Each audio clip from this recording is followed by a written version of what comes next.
Mayor, Councillor Liake Ali on the stage, please, to say a few words. Can I have a round of applause for him, please?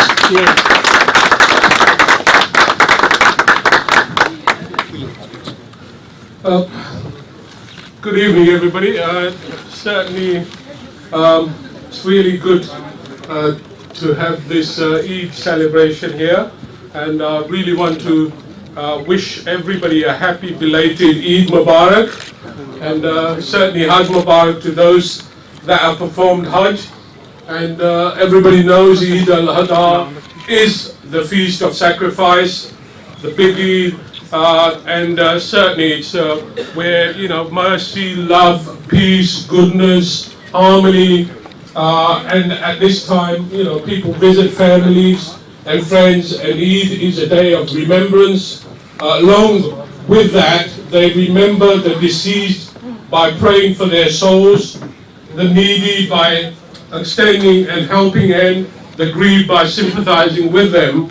And I want to put my record thanks to our leader, all the Labour Party for remembering my beloved son. Earlier on there was a 1 minute silence, but I also want to thank you in front of everybody, the leader writing to me and paying those condolences, the deputy leader, the secretary, the chair of the PLP, and all the Labour family. I really, really appreciate all the condolences that's been said about my beloved son, Councillor Nadeem Ali. Today, obviously, on behalf of Muslim Friends of Labour, welcome you all to Eid celebration at the Labour Party head office. And certainly, know as there are over 3 million of Muslims living in United Kingdom. And certainly Muslims play a key part, key role in certainly in the economy. There is over £31 billion in the UK economy, and certainly they wield over spending power of 21 billions. And just in London, there are over 13,400 businesses that are owned by Muslims, and they employ over 70,000 people. And just only in the halal food industry, they spend over £1 billion. So Muslims in UK are also certainly very charitable. As everybody knows, they're always giving charities, and Muslim, to be honest, I think in the last year, they've given over £100 million in charity through donations and everything.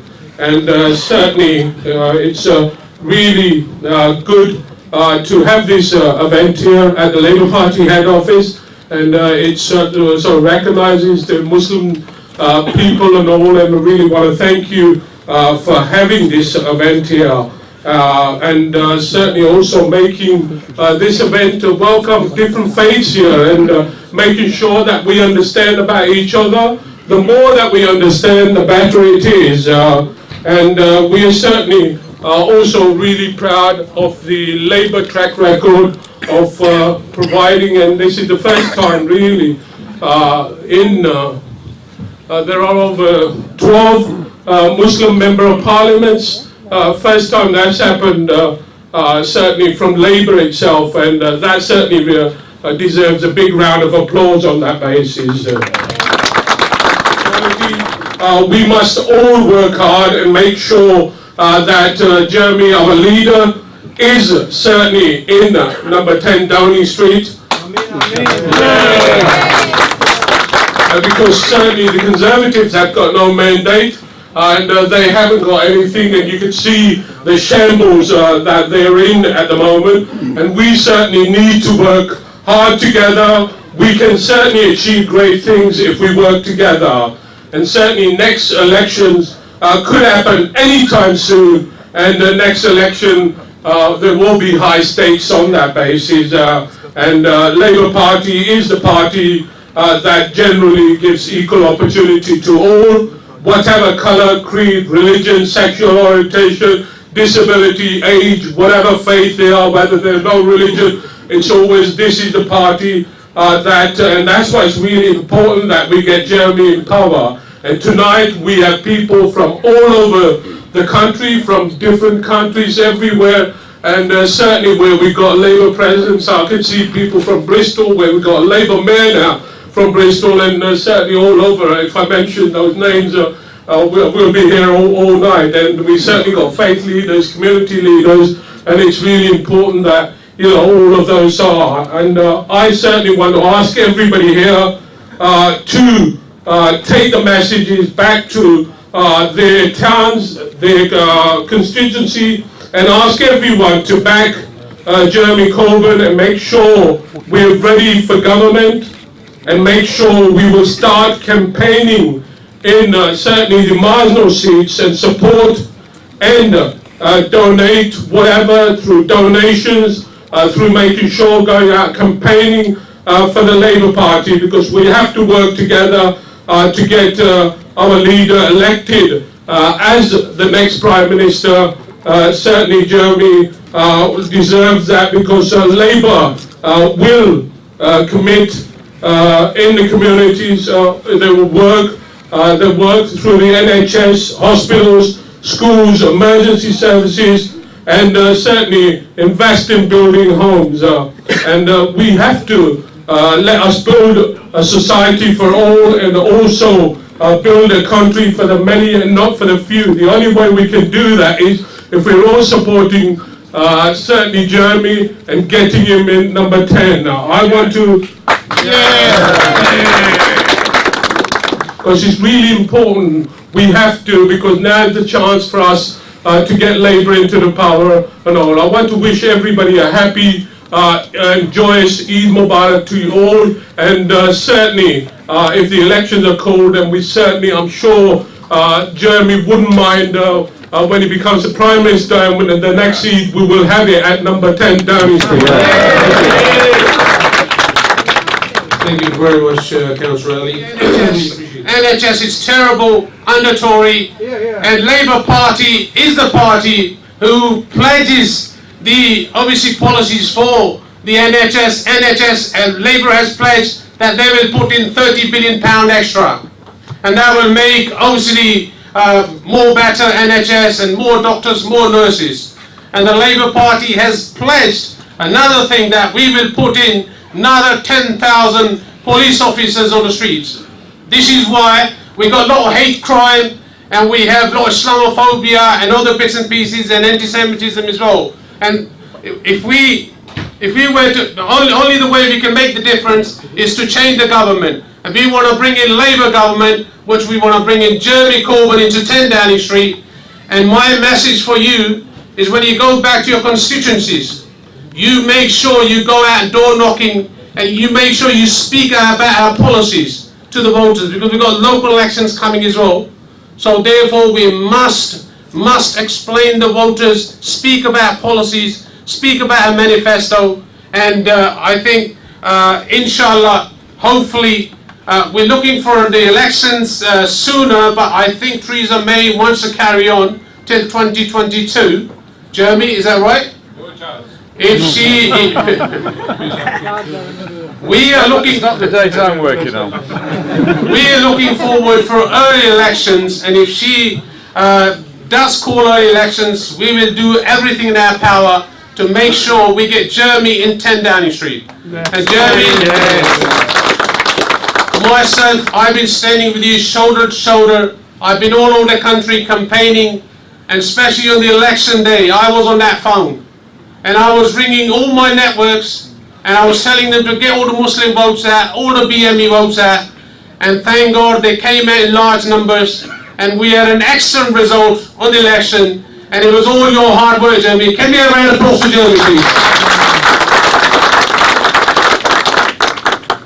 And Jeremy, we made sure we put you in 10 Downing Street. We're all the way with you, and we're going to try our utmost best. I've got a lot more things to say, but I'm not going to say more, because obviously you're in a rush, you need to go as well. So I'm really, really thankful for you for coming here, and I'm also grateful to every one of you for coming here tonight. Jeremy, there's people from all over United Kingdom. This is a cream of United Kingdom, and I've got all religions there. I've got my Jewish friends there, I've got my Hindu friends there, I've got my Sikh friends there, I've got my Muslim friends there, I've got my Christian friends there, Albanians here. I've got Albanians here. Thank you so much. What a diversity night. All of you coming, celebrating Eid with us, and I really, really appreciate from bottom of my heart. So thank you so much, and I'm also grateful to the media. There's so much media here. I know there was other events as well, but you guys didn't go there, and you came here especially for us, and we're really, really, we're thankful from bottom of our hearts. Thank you so much to the media, print media, electronic media, and to each and every one of you. You're all dignitaries for me. I cannot mention everybody's name, but I'm really thankful from bottom of my heart for you coming here. And also not forgetting our friend here, Ian McNichol's team in the Labour Party HQ. You work so hard. I know it's not easy to organise a event like this. You've been working with me for the last last month and a half, and I really, really appreciate that. Can we have a round of applause for the ladies, please? And lastly, Jeremy, we make sure we get you 10 Downing Street for better Britain, better country. Thank you very much. Assalamu alaikum. Eid Mubarak to everyone here. I hope you have a wonderful evening and had a great celebration of it. Shaukat, I want to thank you for being here tonight and all the work that you do in Muslims for Labour. You've done an incredible amount of work in mobilising people, enthusing people, and ensuring their work leads to practical conclusions. The increases in parliamentary seats are down to all the work done by all the communities in bringing people together with our fundamental Labour message that we are lots of communities and we're also one community of determination to bring about decency and social justice in this country. That's what we exist for as a party. I know that you and your family have had a very, very difficult time. Nadim's death in May hurt you all deeply, and the whole community rallied to your side at what you described to me as London's biggest funeral ever. That showed the love there was for him in the community, and I thank all of you who reached out to all of the family just to put your arms around them during this very, very difficult time. I want to thank you all for being here tonight. I know many of you, and I want to thank you personally for what you've done, but I also want to recognise that my good friend Mohammed Kosbar is here from Finsbury Park Mosque, and I think in view of everything Finsbury Park Mosque has been through, he deserves special recognition, as does Tufik at Muslim Welfare House, for their heroic work in very, very difficult circumstances. I also want to thank all those from other faiths that are here, or no particular faith that are here, particularly my good friend Rabbi Pinto, who's about to nudge me to move, and all the others that have come here today. Eid is about celebrating the values of Islam, the values of compassion, and for those who are less fortunate, and shaping and sharing with others that sense of community. And over the summer I have visited a large number of mosques and other places. I've been to over 40 constituencies on my summer tour, and I've spoken at a large number of events, but also spent a lot of time talking to people working in community centres, summer play projects, food banks, and so many other places. And I'm so impressed with the work that's been done, and so impressed at the contribution made by mosques all over the country, and ensuring that people who are undeservedly hungry in a society of plenty are at least fed by those of us that care for them. I want to lead a government that cares for all of them and makes sure we have a society that doesn't rely on food banks to make ends meet. But it's also about the support that the Muslim community has given to people at times of crisis. Those that rushed to the aid of others during the fire at Grenfell Tower. We thank all the emergency services, the police, the ambulance, the paramedics, the fire service for all that they did. But we also thank those others that rushed to the scene of the disaster, went into that burning building to try and save life. Again, a wholly preventable tragedy. We put our arms together to try and support those people. That's the true true spirit of what Eid is about and what the community is about. As I welcomed my good friend Mohammed Kosbar here earlier, as you know, I represent North Islington. As you know, that includes Finsbury Park Mosque, and as you know, there was that terrorist attack on Muslim people coming home from prayers that night.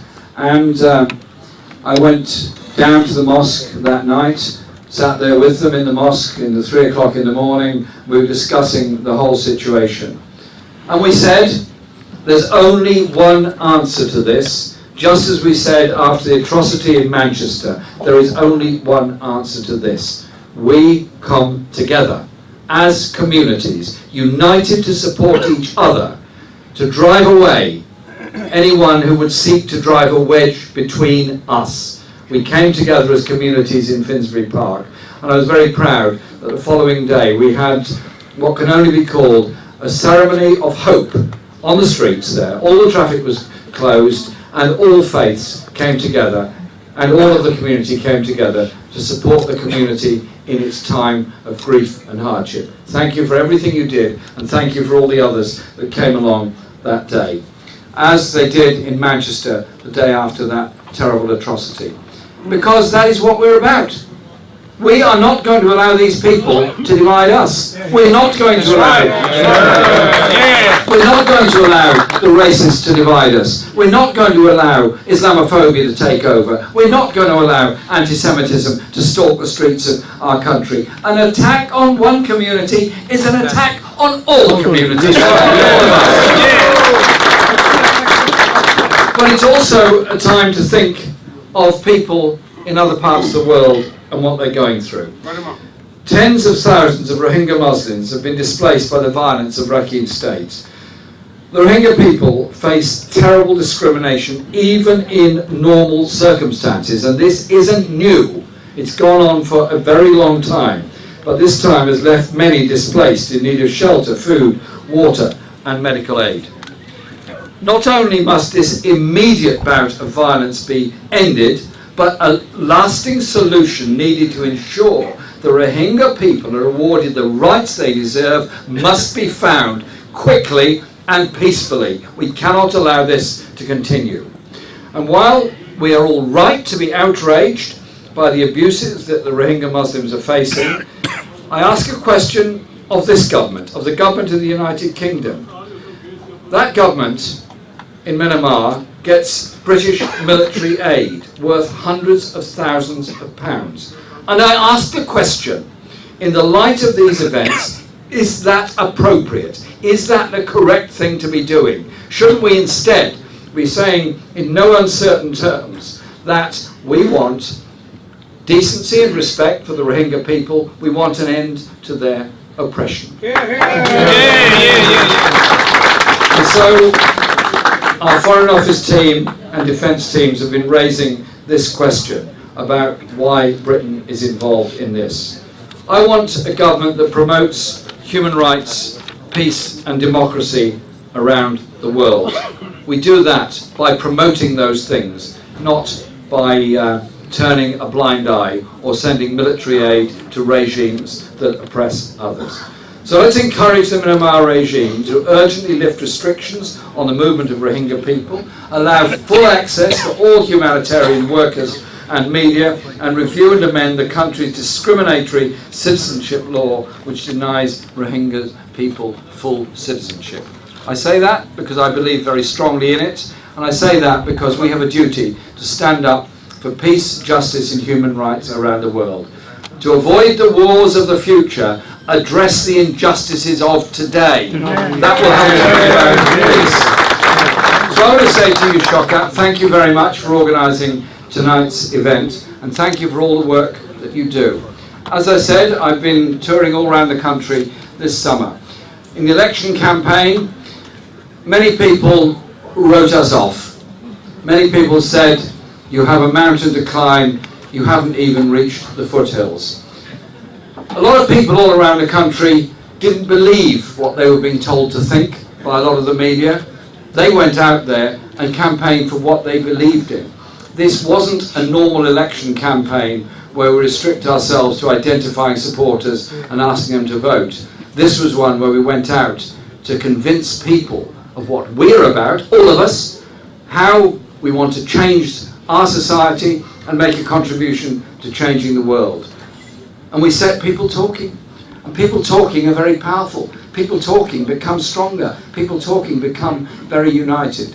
And the result ended with 3 million extra votes for Labour compared to 2015. That happened. That happened.